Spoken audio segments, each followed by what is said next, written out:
get it on. You're in the main drag, and it cost me a fortune. It's the old Woolworth building. All right. I'm gonna try to get through this as quickly as I can. I'm a little hoarse, but I do have some information on that. It's allergies, and I took a COVID test and I was negative. So I'll sit this way.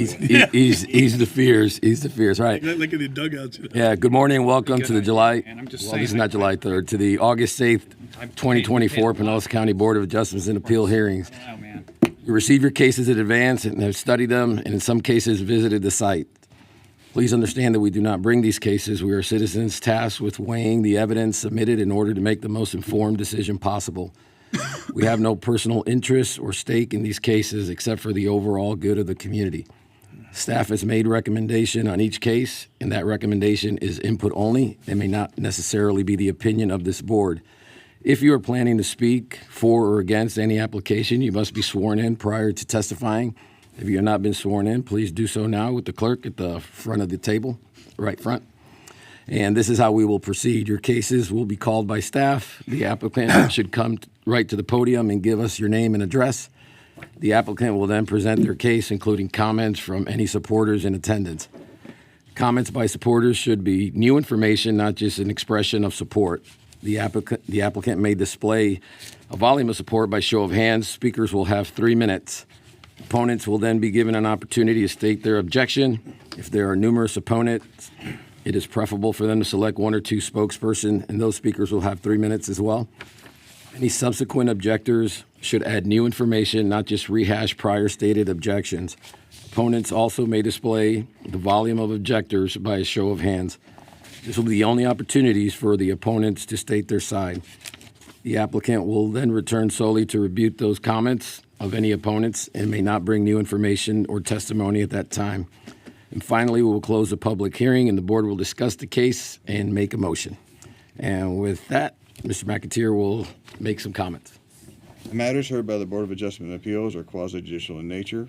Please note that only competent, substantial, fact-based testimony or evidence may be considered by the board in deciding the matters before it. Pure speculation or opinion, not based on competent facts, cannot be legally considered by the board. Lay testimony with fact-based support, including but not limited to meeting minutes, surveys, engineering reports, etc., may be considered competent and substantial evidence. Thank you. All right, and with that, staff, will you please call our first case? Yes, hi, good morning. Michael Schutterbach, zoning manager. Our first case is VAR-24-14.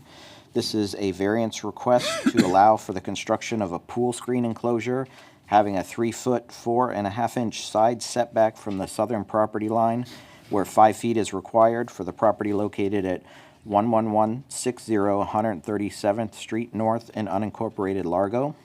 Staff recommends conditional approval. Site is improved with a single-family home and an in-ground pool, which were constructed both in the early 1970s.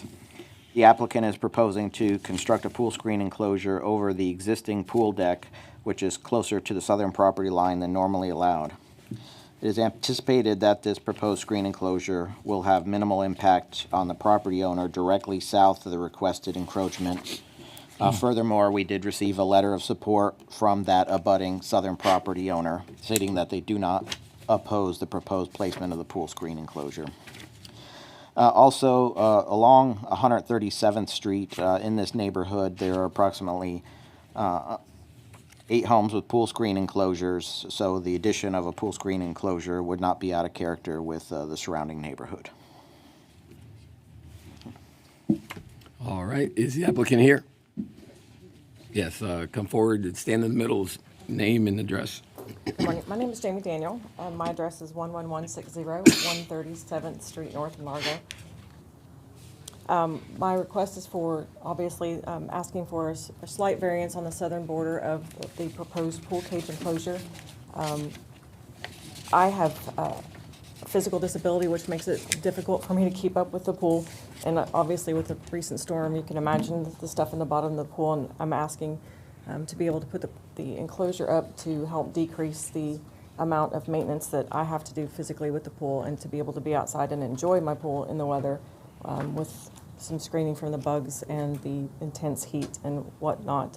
And as stated before, all the neighbors have pools, and unfortunately, the way the builders designed the neighborhood, we all have a close southern border. My lot just happens to be smaller than most of the rest of them, so it falls within that 5-foot variance. So I'm asking to please be able to construct a pool cage on the property. All right, thank you, madam. Anyone opposed? Seeing no objection, I'm going to move for staff recommendation of conditional approval in accordance with the findings of fact as outlined in the staff report. Second. All right, we have a motion. Vince. You got him? Okay, great. All in favor? Aye. Opposed? All right. Thank you very Congratulations. much. Appreciate it. You pass. All right. Next up. Our next case is VAR-24-15. This is a variance request to allow for the construction of a new 50-foot tall communication tower and related support facilities having a 21-foot 9-inch setback from the eastern property line, where the Land Development Code requires new towers to be set back from abutting residential property lines a distance equal to the height of the tower for the property located at 93 Liberty Way in Palm Harbor. Staff is recommending conditional approval. This subject property is 40-foot wide by 134-foot deep lot fronting Liberty Way. It's situated on the boundary of the Lake Tarpon Mobile Home Park. It's zoned C2 and has the land use designation of residential office retail. Property is a substandard lot of record as it does not meet the minimum lot width or lot area for the C2 zoning district. However, that's the way it was platted. The site is improved with a one-story water pump building, water pump tank, and well. It's been used for utility purposes since the 1980s. It's Sunshine Utilities, a private utility provider in Pinellas County. The applicant is proposing to construct this 50-foot tall utility communication tower on the southernmost portion of the subject site as part of their upgrades to current infrastructure to allow for remote water meter reading. Per the applicant, this infrastructure upgrade will allow precise and updated water meter readings. Notably also is that they will not be providing options for cellular service carriers or other telecommunication services to co-locate on the tower, so strictly just for the utility service. And they're also proposing, based on the information they provided, is we allow for setback reductions if it's a self-collapsing tower design, which they've provided. So this is the reason why staff is recommending conditional approval. Okay, thank you. Is the applicant here? Come on up. Hi. You look familiar, so I think you know the drill. My name is Brenda Pierce. I live at 563 West Hillsborough Avenue, Flower Home, Florida.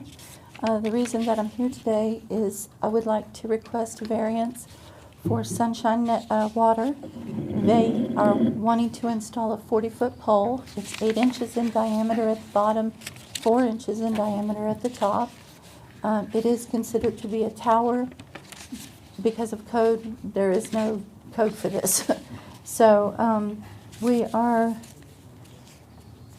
also wanting to upgrade the water meters in the area, and this will allow for all the residents there to have a new water meter that is more efficient. It gives better billing, and it also will save us having to go out and do a meter reading once a month. Instead, the readings will come daily, and that way the company can know if there's a leak and excess water usage, which is usually due to a leak, and send somebody out to check it and things like that. So it's really a benefit to the customers as well, because they are going to have safety for the employee. It's a green initiative, and we're hoping that you'll approve it, of course. And I did want to say that the cell tower antenna is not a cellular antenna. It says it right on and you should have one of those. I've got a spec sheet, and it calls out that it is a non-cellular antenna, omnidirectional. So no cell tower company is gonna go on there or try to, use it. It's strictly for Sunshine Water to use to read the meters. And this will prevent their employees from having to be in people's yards where it's a little bit more dangerous these days. So, let's see.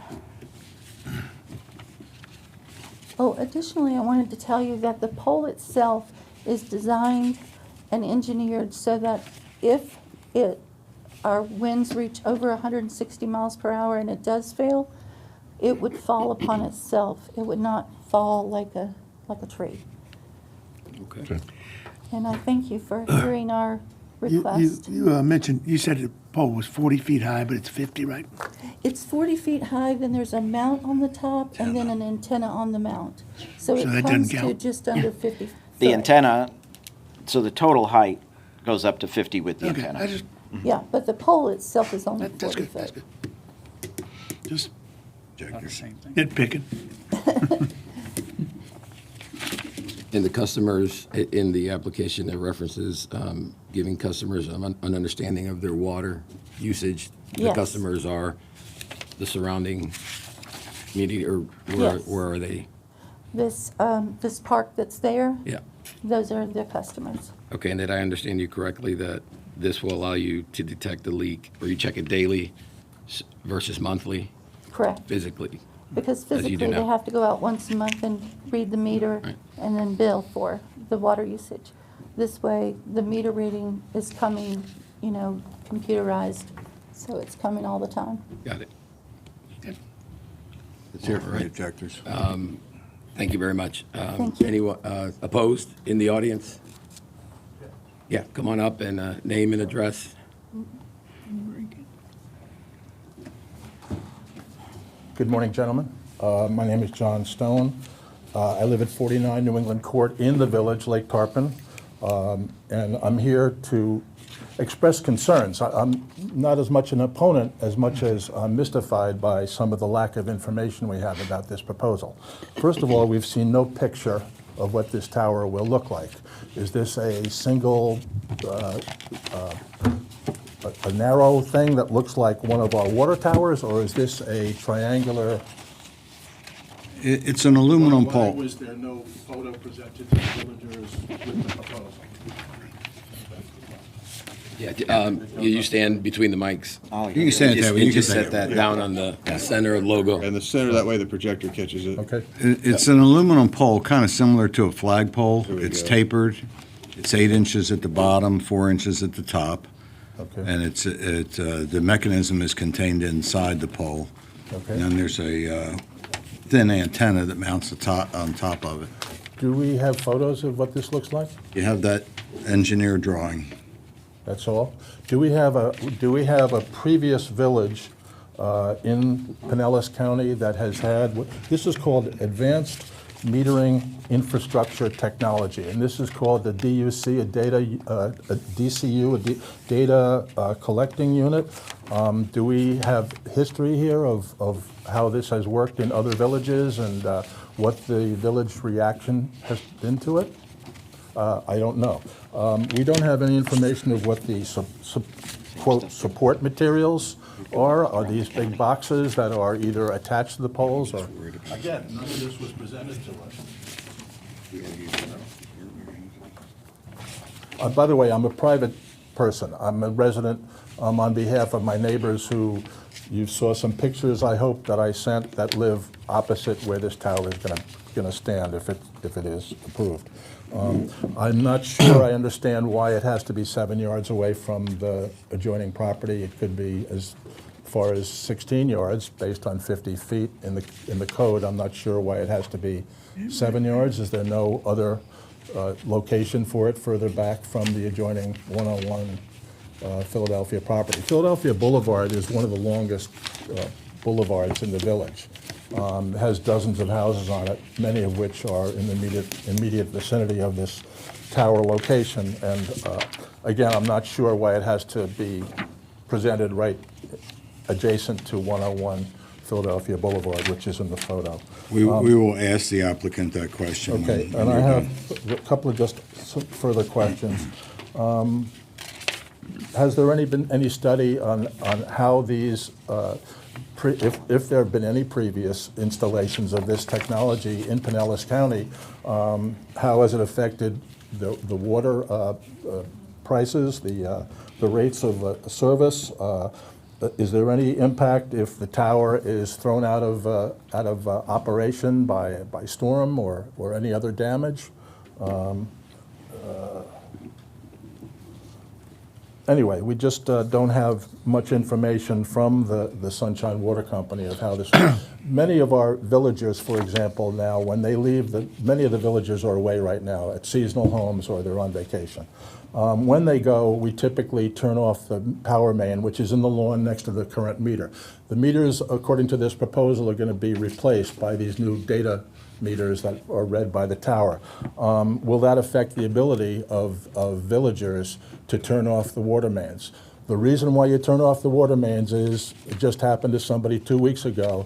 If the water tank blows, you're responsible for it. It can destroy the inside of your house. We've also been explained by the water company that we are responsible for any break that occurs in the line between the water meter and the house. If we can't shut off the water main, and I don't know if we can with the new meters, we got a problem if the water line to the house breaks, it's our dime, okay? So I don't know the answer to that question either. Anyway, thank you for your time. Yep, thank you. I have one of these meters at my home, and you the want only these back? difference between these meters and a conventional water meter is that it is automatically read. It functions the same way. You can turn it on and off the same way. It's just the reading mechanism, which is actually quite nice because if there is a leak, you'll know pretty quickly. Do you have a tower within like 20 feet I don't of know your where house? the tower is that reads our meter. Okay, how would you like it if the tower were directly in front of your house? No, that's my question. Yeah, I hear you. Okay, I mean, these guys, look at the pictures I've presented to you. You're gonna have that tower sitting right in front of your house now, okay? It wasn't there before. There's a low tank, which is not pretty, but it's not a tower Yeah. standing up there. You sit on the patio of 108 Philadelphia, which is the second picture I sent. You're looking across directly at that location. If that tower goes in, that's what you're looking at every morning, or in the evening when you're sitting out for your cocktails, or you're sitting out for your coffee in the morning. I don't think it's a pretty thing to look at. I wouldn't want it across from my house. Fortunately, I live 2 blocks away. This lady sitting right here lives 3 houses away, okay? Gotcha. I don't think she's looking forward to having a look at that tower every morning when she gets up to have a cup of coffee on the patio. It's right there at the end of the street. Gotcha. Got it. 7 yards away from the end of the property line. Understood. Thank you. Any other Can we, folks that, they're- no, you yeah. got another one Good morning. I'm Judy Hurst. I live at 111 Philadelphia Boulevard, and I was just wondering, they're going to be using our street to put this thing in. Are they going to be responsible for anything, heavy equipment's going through there on our little streets? What if they break a pipe? What if they run over this or they run over that? Are they going to take care of the things that's important to us? That's question number one. Question number two is, here's my house looking this way. If I look this way, there's the tower. Okay, is the tower going to be right in front of me where the water tank is? Or is it going to be over there to the right where there's a huge, not huge, but there's a big area over here? I think we could ask the applicant for the, Because show I us don't on the know, map. do they own all that property? When they come back up for rebuttal, we'll have them outline okay. the map for you. I That mean, should answer that question. I don't mean to be trivial, but it's kind of important, Understand? okay? Yeah, thank you. That's it. Michael, can I ask you a question? Yes. We keep referring to this thing as a tower. This doesn't appear to be a tower to me. Is it more of a pole or? Pole. I mean, no, I think yours. I think it's described as a tower, Flagpole. kind of, but It falls under our section of the code for communication towers and antennas is So- the specific use, what we call them, tower or antenna. And because it's a communications antenna or tower, it's communicating with something, that's why needs to come here because it's exceeding the height of the Yeah, I'm just saying tower just seems to be the wrong. Everybody, Description. but people just thought, is that cellular tower down there? That's what they assumed it was. Yeah. But then I got a letter and they just said it wasn't that kind of a tower. We get it. Yeah. Yeah, thank you.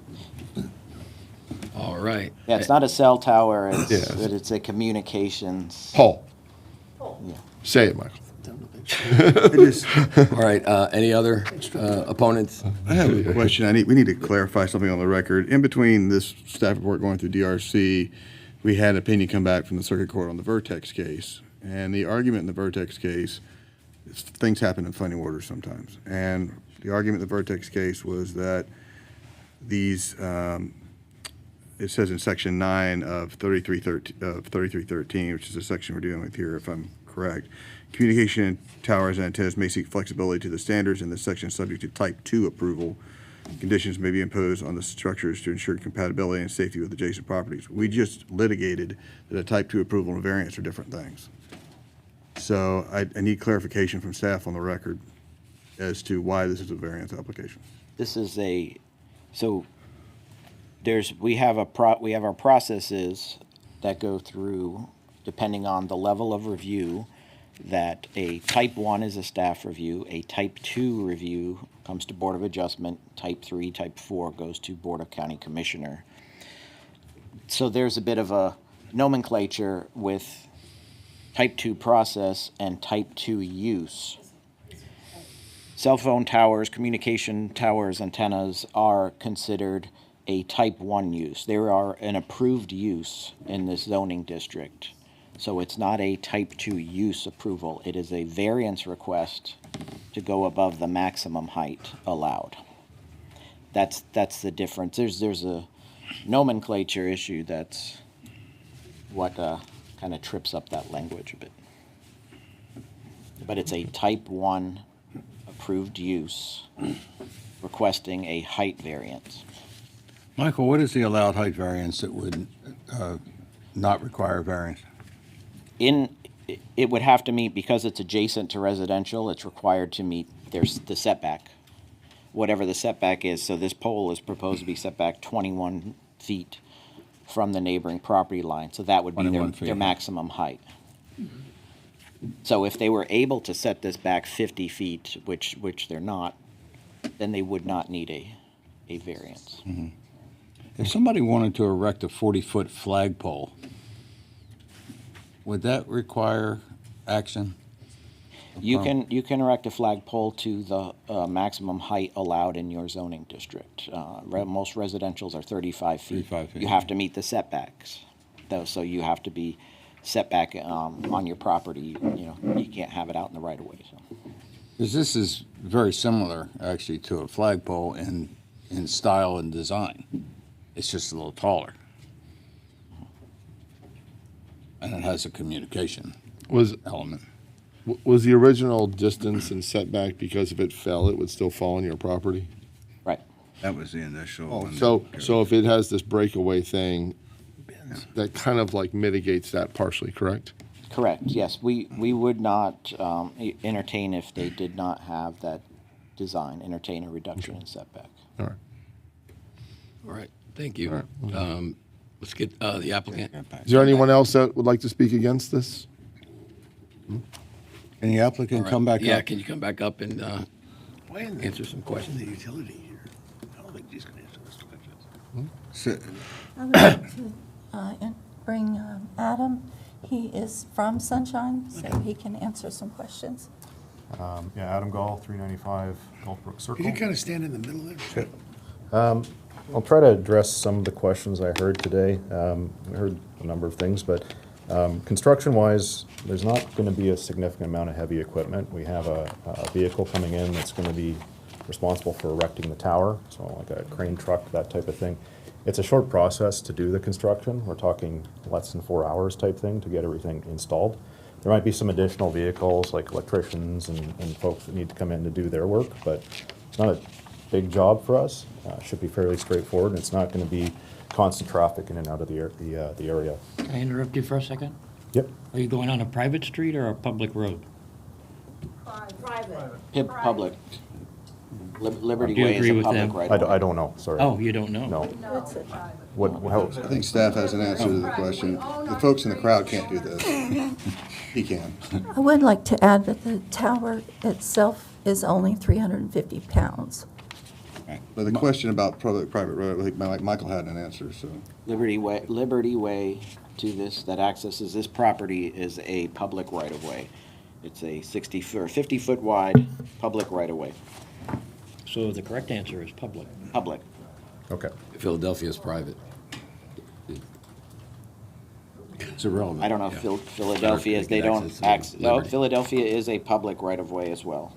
I'll They're also both- add that we're in there, in and out of there all the time right now, operating that well. So we're Okay. constantly on that street. So.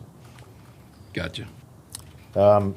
As far as leak detection, I heard that a little bit. We call it something a little bit different. It's continuous consumption. So if you've got a leaky toilet or something like that, it's all gonna generate a little bit of movement through the meter. We don't have any information right now on what that looks like. So when we hear things like leaks and things like that while people are away, this will actually allow, through our customer portal, the ability to see that type of continuous consumption. So if you do have a water heater or something like that that fails, you'll actually be able to see that that thing's actually producing movement through that meter. Yeah, so And you could potentially detect a leak 29 days prior to, That's right. Yeah, right now, we don't have any information which would on that. mean It's a 29 single read days. every month, and that's it. 29 days of water billing to That's right. the customer. That's right. Do the citizens still have the ability to shut off their own water? Well, I can't say that because, yes, they should within their own house to shut their water off. There's also a curb stop that is before the meter that allows us to do the meter change, right? So we're not changing anything on that end of it. We're just changing the meter out. That's the plan. So there's not gonna be any significant work other than unscrewing what we have right now, putting in the new meter, and making sure that it talks to the tower that we hopefully get. The location selection, so a couple things to add to that. The setbacks kind of put us where we are right now. We want to keep within, the potential fall hazard that we've talked about during this discussion. The ownership is the other piece, so we actually have infrastructure on that land right now. The intent was to use the same infrastructure. We have a well and tank and all the other stuff that's on that site. And the last piece of it is we go through a very thorough study of making sure that where the tower is located can pick up as many meters as we possibly can. And that's the last reason that we selected that site. That's to prevent additional poles needed. That's right. Keep the infrastructure costs down as much as we can. What's the radius of a pole reading? Is it a quarter mile? Depends. So there's a couple factors like the tower height and things like that that are going to affect that. For this one? For this one, I think we're talking about a mile and a half, yeah. And if it was shorter and stuff, you'd need more towers and, That's right, yeah. I hope that addressed all the questions. So there is not an option to locate this within that property that would put it further away from the residents? Is that what you're saying? Is it a different location or? Yeah.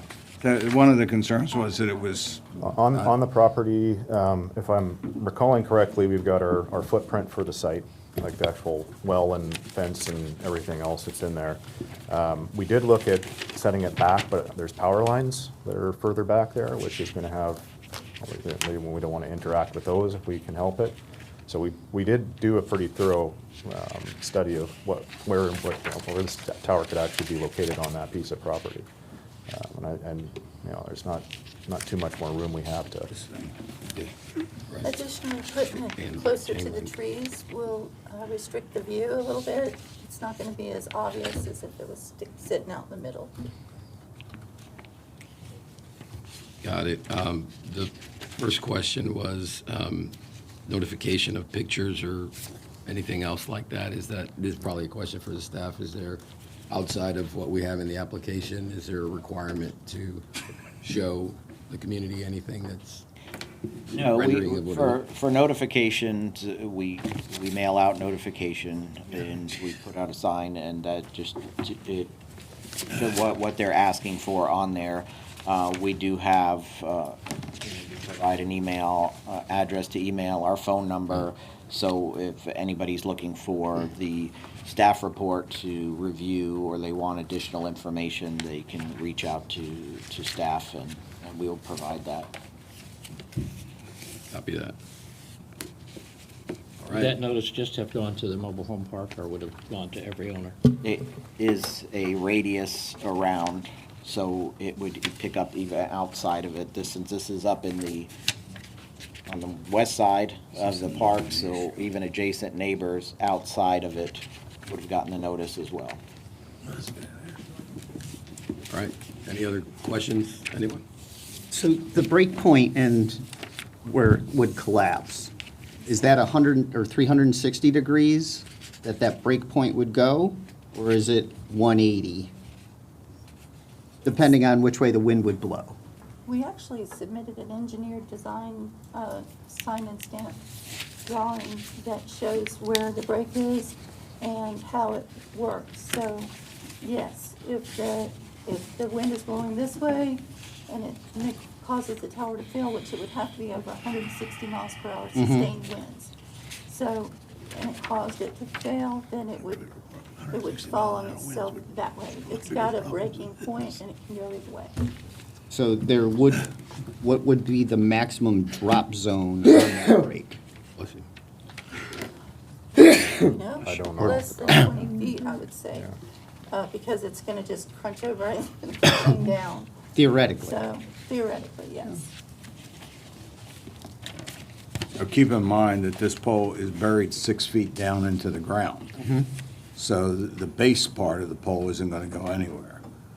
It's where the break point is, it would collapse upon itself. And it would stay attached to the main thing. It works almost like a hinge. Yeah. Yeah. I would just point out, for the neighbor's benefit, in our packet, there's some photographs, and one of the photographs depicts a utility pole that's got 3 transformers mounted atop it, and that utility pole is significantly larger than the pole that's being proposed here, and the 3 transformers at the top are far more unsightly than the antenna would be on top of the pole. So, yeah, maybe you put it down, see, I mean,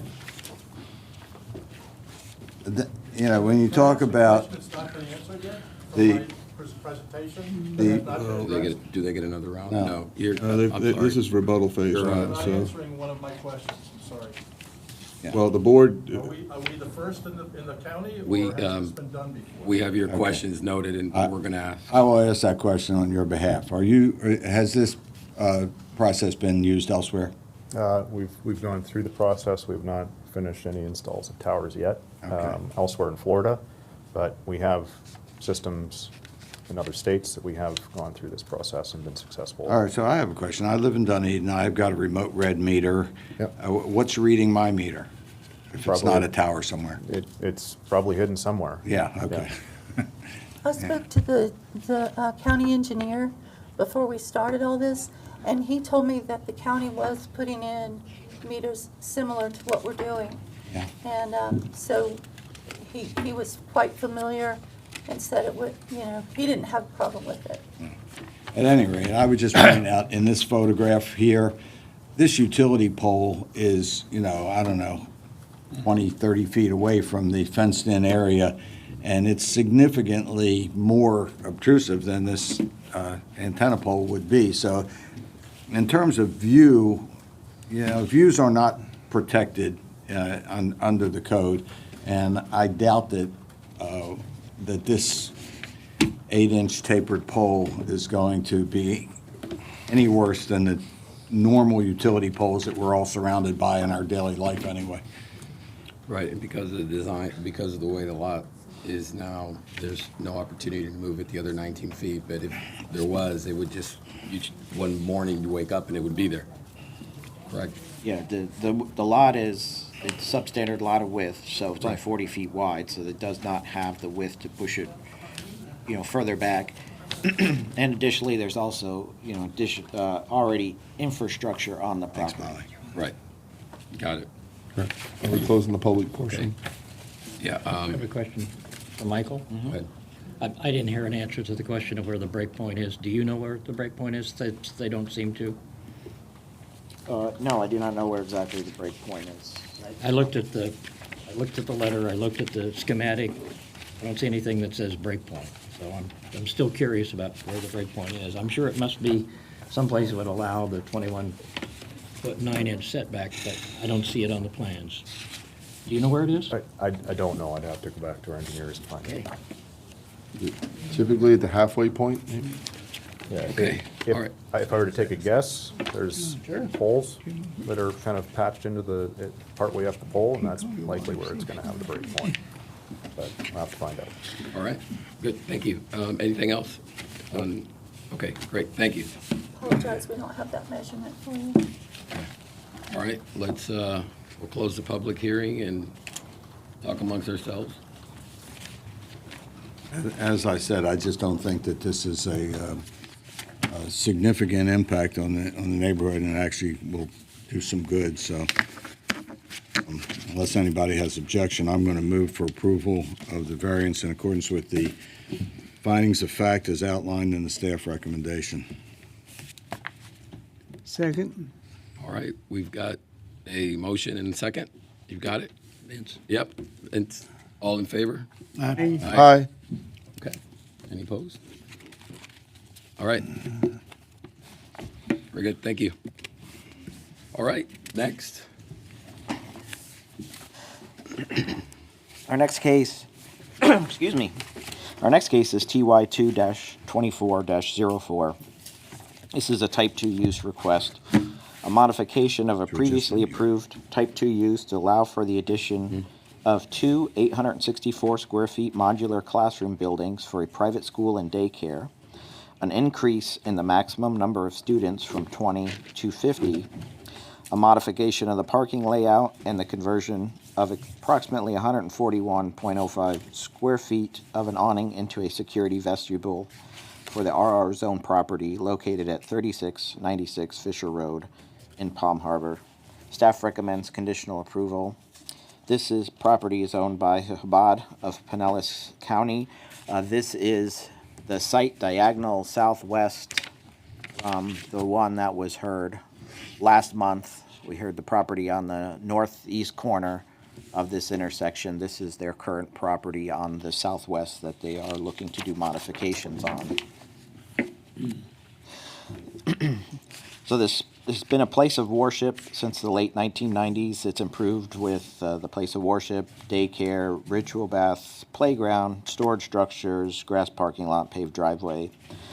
There's been previous board approvals for the expansion of the place of worship to accommodate a daycare facility. There's ones in 94, 1999, and 02.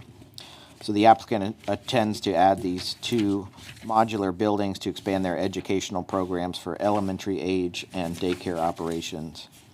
They're also requesting a modification which limited the number of students to 20 and specified that 57 parking spaces must remain as depicted on the concept plan, 1999. So this type 2 use is required, modification is required for approval to increase the number of students to 50, to alter the previously approved parking layout, construct a new security vestibule, and also to add these modular buildings. Again, staff recommends conditional approval. All right, is the applicant here? Come on up. Welcome back. Good to see everybody again. Sorry we couldn't get everything done all at the same time last time. But as you heard, we're trying to add over here. Your name and address. Oh, yeah, sorry. Yep. Pinchas Adler, 770 Timaquana Lane, Palm Harbor, Florida. So I'm also a neighbor, live right around the corner. As I mentioned last time, we have to walk. So currently, the current property is a synagogue and a daycare. And it's going to remain that way, for the foreseeable future. I know we came for the other zoning request, but I'm sure you know construction takes a while. We'd like to add two modulars in the back. That's the quickest way to get a space. And we'd like to up the students that we can have at this property from 20 to 50. We are requesting a redesign of the driveway. to make it a lot more orderly, a lot more nice. And we also have in their vestibule and in the front of the building for security, a project which we'd like to do. If we applied for a grant to be able to do that. If we get that grant, we'd like to put the vestibule in the front, just a security entrance.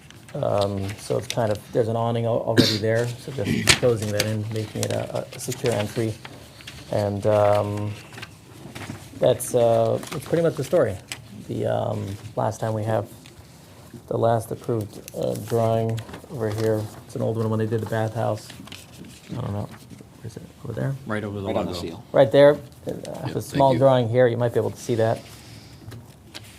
You know, it shows not that many parking spots. Now, I know that there was an approval prior to that that said a different amount of parking spots, but, so, again, we followed today's code, and we have adequate parking for what we're requesting to do. And this is what we're, backwards, sorry. All right, this is what we're requesting to do. The driveway's in the same area, just making it more orderly, and there's gonna be enough parking for what we are requesting to do.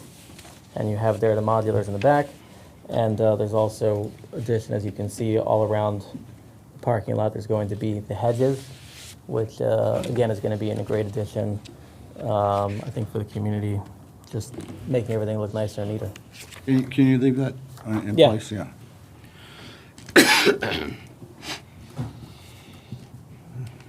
So here in the back, those are the modulars we're talking about.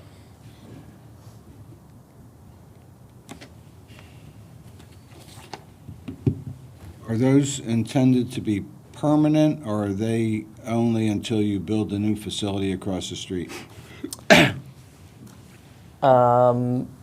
I mean, I would request them to be permanent. I mean, I may take them down one day, but I'm not officially asking for a expiration date Okay. on this request. And everything that we see in the dark outline is the existing facility? Is that correct? This area is all Yes. existing, yeah. That's all existing. So Yeah. the only change is the drive entry, parking layout, and the two modulars. Two modular, and this area where there's an awning, that's where we're requesting to close that in to make a secure vestibule for entry. That's not an issue. Okay. Got it. All right. Any questions from anyone? All right. Objectors? Thank you. Anyone in the audience object? Oh.